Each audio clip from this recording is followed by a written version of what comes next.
Shalom à tous. Dans le pasouk qui est lié au Dofek, qui est tiré du Shir HaShirim, Kol Dodi Dofek Ani Yeshane Velibier, je suis endormi mais mon cœur est réveillé. Kol Dodi Dofek, c'est la voix de ma bien-aimée, de mon bien-aimé qui frappe, qui pulse. Pitri li ouvre-moi. De là, on voit que la notion de la pulsation, de la vie, ici, elle est extérieure, d'abord. D'abord, il dit Ani Yeshane Velibi Er. Je suis endormi mais mon cœur est réveillé. Ça veut dire quoi au sens très simple? Ça veut dire que mes fonctions vitales fonctionnent. Et dans mes fonctions vitales, il y a une pulsation. Mais en ce qui concerne le reste, l'ensemble de mon corps, je dors. Je suis endormi. Je n'en ai aucune conscience. Et en réalité, comme il dort, même les fonctions vitales qui fonctionnent, il n'en a pas conscience. Mais au moins, elles fonctionnent. Or, quand le corps dort, le mouvement n'est pas là. Et là, il y a une voix qui vient et qui frappe. Et il dit ouvre-moi, ce qui veut dire que c'est une voix extérieure, qui n'est pas encore à l'intérieur. Donc sur cette route-là, il faut savoir que l'homme, il a une vision des choses extérieures et une vision des choses intérieures. Et comme on parle du Dofek, on a déjà fait 2 cours sur le Dofek, et je vous ai expliqué que c'est la pulsation de la vie qui met en mouvement toute chose et dans toute chose, retenez ça, qui met en mouvement toute chose et qu'on retrouve dans toute chose. C'est la raison pour laquelle, dans le passage du Zohar, de la page Tikkun HaZohar, Tikkun 69, 104.2 à 108.2, il va y avoir un tas d'allusions à un tas d'éléments qui eux aussi ont des pulsations. Si vous faites attention à ce qu'a marqué dans le Zohar et dans les Tikkun HaZohar, vous verrez que tout ce qui touche de manière générale ce qu'on appelle les kavanotes, les méditations, les intentions, c'est à chaque fois des petites allusions, un petit passage. Mais c'est rare qu'il y ait 4 pages qui traitent du même sujet. Très rare. Donc de là, on voit l'importance de cette chose qui finalement est la vie. Donc c'est normal qu'il y ait une importance spécifique sur cela. Parce que c'est la vie et c'est la vie dans toute chose. Et donc pour revenir à ce qu'on a dit, donc il y a une voix qui est extérieure et qui frappe. Et pour ça, la personne, elle l'entend pas parce qu'elle dort. Et elle dit juste, il y a mon cœur qui est réveillé, mais ça aussi, comme il dort, il n'en a pas conscience. Ce qui veut dire qu'il y a une notion intérieure qui, elle, est toujours connectée, même si on n'en a pas conscience. C'est la notion extérieure qui ne l'est pas. Dans le corps humain, le Zohar nous dit, et c'est ramené dans plusieurs passages du Zohar et aussi dans les Tikkun HaZohar, que le corps humain, il est basé d'après le nom du grand architecte. En réalité, si on prend le temps de voir, on regarde que d'un point de vue extérieur, on a 5 doigts de la main d'un côté, 5 doigts de la main de l'autre, 5 doigts de pied d'un côté, 5 doigts de pied de l'autre. Et au milieu, on a un tronc qui part de la tête et qui descend tout le long du buste. Donc finalement, au milieu, on a comme un vave. Et 5 et 5, ben, ça fait 10. Et. Donc on a 10, c'est yod, un yud. Donc on a un yud à droite, un yud à gauche et un vav au milieu. Ça fait partie d'un des noms du grand architecte. Et celui-là, c'est ça qu'on dit qu'il est gravé dans l'homme. Ça veut dire que nos mains, nos pieds forment une chose, nos mains, nos pieds droite et gauche forment une chose, et le centre aussi forme une chose. Les 3 ensemble, ça forme un nom particulier. Et ce nom particulier-là, il va ressembler finalement à la structure de la première lettre de l'alphabet, le Aleph. Une droite et 2 points. C'est la structure basique. Structure très basique. Il y a un passouk qui dit « Ragle chassidav ishmor » les pieds de tes pieux, de tes devots. Ishmor, tu les garderas. Ou bien ils seront gardés. Les mains et les pieds vont ensemble. Quand vous additionnez en hébreu main, régel, main, yad et pied, régel, vous obtenez la valeur numérique de 247, zérem, comme un courant. Il y a quelque chose qui passe. C'est aussi pour ceux qui ont déjà écouté les cours sur le traité du mouvement de Kadalamaboa, la cruche vers la fontaine, les harmoniques de l'homme qui ont pour valeur numérique Kadalamaboa 247. La même chose. Donc on voit que ces deux choses sont liées. Ce passouk que je vous dis là, il a une particularité, c'est que lorsqu'on prend les premières et les dernières lettres, on va obtenir deux mots. On va obtenir un mot qui est lié à la rigueur, la gvura. Cette gvura, normalement, se trouve, pour ceux qui ont étudié un peu plus, sur la tête de l'homme, à l'endroit des tefilines, à la frontanelle. Et ce mot-là, il s'habille dans un aleph. Ça va donner le mot de avir, qu'on traduit en hébreu moderne par espace, par air, mais aussi par avira, une ambiance. C'est aussi, dira le Tikkun HaZohar, Yud, le Yud dans la lumière, or, qui donnera le mot avir. Il y a un autre mot qui sort entre les rochers Tevot et les Sofet Tevot, c'est Réar, un parfum. Vous allez me dire, mais quel rapport les pieds et un parfum de rigueur qui se trouve sur la tête? Mais quel rapport? Une bonne question, mais on la met de côté. Quand on regarde les lettres du milieu, ces trois mots-là, on va obtenir autre chose. Il y a marqué, ce qui va sortir de là, c'est Gal, une onde, une vague, une onde. Yassad Sham a été fondé là-bas. Parce qu'on a une onde particulière qui va de la tête aux pieds. Les deux sont liés. Normalement, quand une personne, elle marche, elle fait des pas, ces pas, ils ont un rythme. Vous savez bien que la pulsation, le dofek, n'est là que par rapport à un rythme. Les deux vont ensemble et sont totalement indissociables. Les deux ont un rythme. C'est ce qu'on a vu dans les cours précédents. Quand je lis Bereshit bara Elohim, au début Dieu créa, c'est un rythme à 3 temps. Au début Dieu créa. Quand je lis Berosh Yud Tivra El Hayam, dans ta tête, un Yud tu créeras vers la mer, c'est un rythme à 5 temps. Je n'ai pas changé les lettres. J'ai changé la rythmique. Donc de là, on voit que il y a un Yud dans la tête, et il va vers la mer. Donc finalement, vers ce qui est plus bas. Et donc, chaque fois que la personne marche, donc pour ça, il faut qu'elle soit réveillée, il faut qu'elle marche, elle fait entendre une rythmique. Alors, on n'en est pas conscient. On marche. Et en réalité, cette rythmique-là est liée à ce que nous avons dans la tête.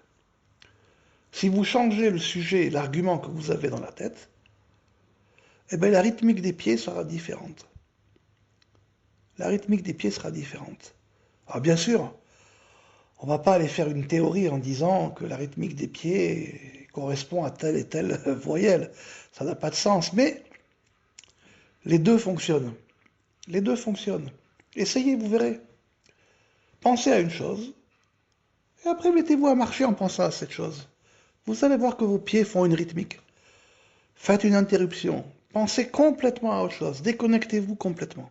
Complètement. Attendez un moment. Oubliez cette chose-là. Ne pensez absolument pas à vos pieds. Trouvez-vous dans une autre situation et marchez. Et vous allez voir que vous allez avoir une autre rythmique qui va sortir des pieds. Bien évidemment, pour cela, il faut être réveillé. Il faut l'avoir entendu. Et c'est ça que la voix VOIE et la voix VOIX, finalement, qui sort de nous, qui est extérieure à nous, qui frappe. Kol Dodi Dofek, c'est la voix de mon bien-aimé qui frappe. Ouvre-moi, Pitrili. Il faut l'ouvrir, il faut la faire rentrer en nous. Il faut en avoir conscience. C'est une chose très extérieure, mais à laquelle les gens ne pensent pas. Donc, comme ce mot avir est lié aussi au mot avira, à l'ambiance, chaque fois qu'on va se trouver dans des situations différentes, joyeuses, tristes, anxieuses, toutes les humeurs, tous les aspects, la rythmique de nos pas se fera sentir. Donc, Et donc, comme la rythmique de nos pas se fera sentir, cette rythmique-là est liée à la sensation intérieure dans laquelle on est. Retenez bien. Cette rythmique-là est liée à la sensation intérieure à laquelle on se trouve. Et apprendre à reconnaître cela, ou à l'entendre déjà à l'entendre, c'est déjà commencer à être en résonance avec soi-même et avec ce qui nous entoure. Parce que la avira, l'ambiance, elle dépend de ce qu'on a fait. Les rythmes des pieds que nous avons n'est pas le même lorsque l'on est joyeux ou malheureux, et même par rapport à la joie, il y a différents degrés, par rapport à quoi vient cette joie, à quoi elle ne vient pas, et ainsi de suite. Il existe un nombre de degrés infini. Il y a quelques années, je vais donner des cours sur un passage du Rachash qui traite des points voyelles, qui est ramené dans le Rechovot Hanar. Et il m'avait demandé, plusieurs personnes de l'époque, m'avaient demandé, donne-nous un exercice pour pouvoir essayer de percevoir ce point dans la tête, ce yud. Alors je leur ai donné un exercice. Et ils sont revenus me voir quelque temps après, et ils m'ont dit, mais on n'a pas trouvé ce point voyelle. Et je leur ai dit, c'est normal. Ils m'ont dit, pourquoi? Je leur ai dit, parce que vous l'avez cherché. Ils m'ont dit, comment on l'a cherché? Oui. Si vous aviez cherché autre chose, peut-être vous auriez trouvé autre chose. Mais vous avez cherché une chose qui n'existe pas. Donc vous ne l'avez pas trouvée. Vous ne l'avez pas trouvée. Quand il y a un rythme, et une intensité aussi dans le rythme, qui sort des pieds, cette chose-là, elle n'est pas liée à un point voyelle. C'est une chose qui est liée à une situation, à une émotion qui passe entre la tête et les pieds. Et donc, si vous cherchez l'émotion, vous allez trouver quoi? Vous allez trouver une voix. Donc, c'est vers la voix qu'il faut s'attacher. C'est ça qui a marqué. Kol Dodi, c'est la voix de mon bien-aimé qui frappe. Donc, ce qu'il faut s'attacher, ce n'est pas à la voyelle qui pulse, c'est à la voix qui sort de la voyelle. Retenez bien. Quand on vocalise des consonnes, c'est pour pouvoir les prononcer. La consonne et la voyelle n'existent pas. Elles ne sont qu'un moyen. La soche qu'on entend avec l'oreille humaine, c'est le son. Et c'est après à nous de reconnaître ce son par rapport à un point voyelle. Le point voyelle n'est qu'une rythmique. On peut le voir comme une rythmique. Un point qui pulse, c'est une rythmique de un temps. Deux points qui pulsent, c'est deux temps. S'il pulse en haut et en bas, ou à droite ou à gauche, alors c'est une pulsation différente, c'est une sensation différente. Trois points, c'est trois temps, et ainsi de suite, par exemple. Mais l'important, ce n'est pas que de reconnaître les temps, c'est que ces temps-là vont vous amener à une autre connaissance. Donc, sur cela, j'ai écrit dans les paraboles, la parabole 6, que pour entrer dans ce genre d'études, ça doit être la priorité de sa vie sur toutes les priorités. Je répète, la priorité de sa vie sur toutes les priorités. Tout le reste, ça passe après. Parce que sinon, totalement impossible. L'accession à cela est totalement impossible. Ça, c'est une porte qu'il y a entre le roi HaKodesh, entre l'Esprit Saint et l'Esprit prophétique. C'est le passage qui est entre les deux. Parce que pour pouvoir reconnaître cette chose-là, là je vous ai donné un exemple qui est lié à notre corps. L'exemple évident qu'on va tirer du passouk du Shirachirim. Je suis endormi, donc c'est bien nous un corps qui dort. Mais cette pulsation, vous allez la retrouver dans l'ensemble des écrits des maîtres, dans l'ensemble des maîtres de la Mishnah. Vous allez la retrouver bien évidemment, et encore plus, dans ce qui est écrit dans le Tanakh, dans la Torah. Et vous allez, pour pouvoir y accéder, ça demande énormément de travail. Vous ne pouvez pas y accéder en 5 minutes, ni même 1 heure ou 1h30 ou 2 heures par jour. C'est un travail, pas d'un jour, pas d'une semaine, pas d'une année, pas d'une Shemitah, pas d'un Yovel, pas d'une vie, mais de plusieurs vies. Quand on rentre dans ce mouvement, le temps s'annule. Le temps s'annule. On est rentré dans quelque chose dans lequel la notion de temps n'existe pas. On est en route. Et ça mettra le temps que ça mettra, peu importe, de toutes les façons. On est en route, on avance. Et donc ça doit être la priorité des priorités des priorités. Parce que, je vais vous donner d'autres exemples, puisqu'on a parlé des pieds. Mais quand des paroles des gens sortent de leur bouche, ben, ils sont dans l'air. Ils voyagent dans l'air. Ça aussi, ça rythmique.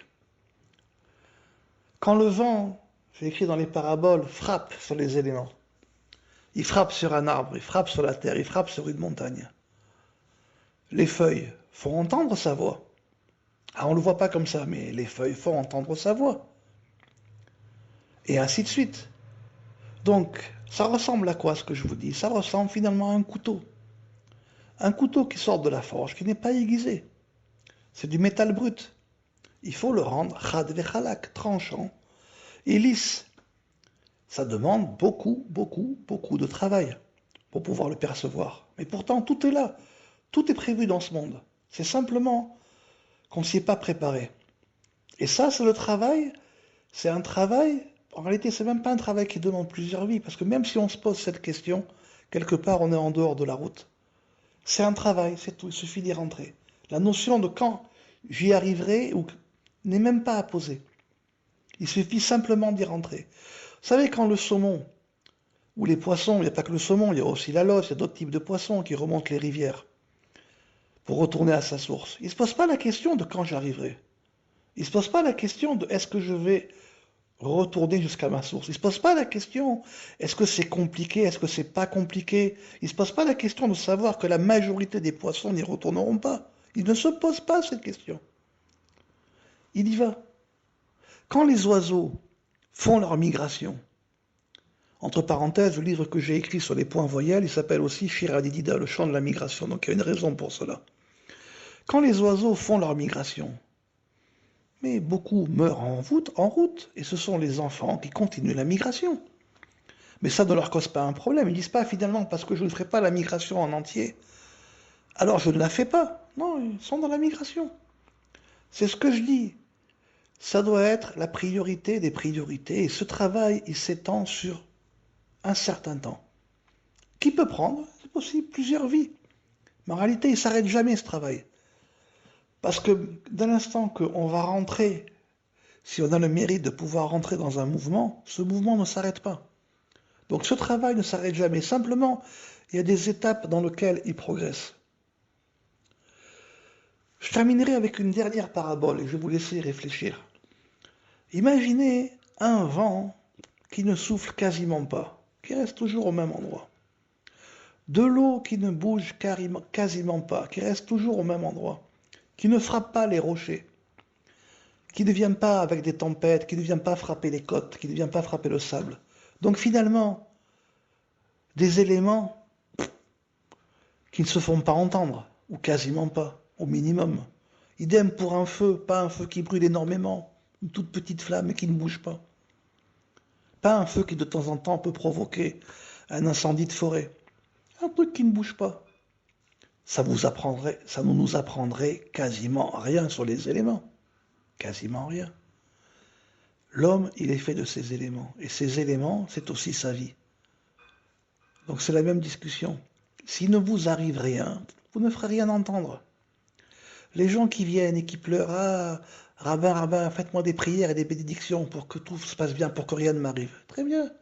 Mais il ne vous arrivera rien et vous ne serez rien. Donc déjà, on va terminer avec ça, je vais conclure avec ça. Si vous êtes dans ce type d'optique, que vous ne voulez pas prendre de risques, que vous voulez que rien ne vous arrive, cette route n'est pas faite pour vous. Je vous laisse réfléchir sur ça. C'est uniquement le fait que les éléments se frappent entre eux, qui se dévoilent et que quelque chose se fait entendre. La voix qui frappe, mais elle frappe. Elle frappe. S'il n'y a rien qui frappe, il ne vous arrivera rien, ça ne vous inquiétez pas. Et rien ne se fera entendre. Et rien ne se révélera. Dans ce mot, Raglé Chassidav Ishmor, les pieds de ces pieux, de ces deux veaux, ils les garderont. Au milieu, Gal Yassad Shama, une vague, une onde a été fondée là-bas, entre la tête et les pieds pour que les choses puissent se faire entendre. Mais si vous voulez que rien ne vous arrive, eh bien rien ne se fera entendre. Et donc, il n'y aura pas de dofek. Bonne réflexion à tous et n'oubliez pas, si vous voulez rentrer dans cette voie, ça doit être la priorité des priorités sur la priorité absolue. Sinon, mieux vaut aller voir d'autres types de sagesse. Bonne réflexion.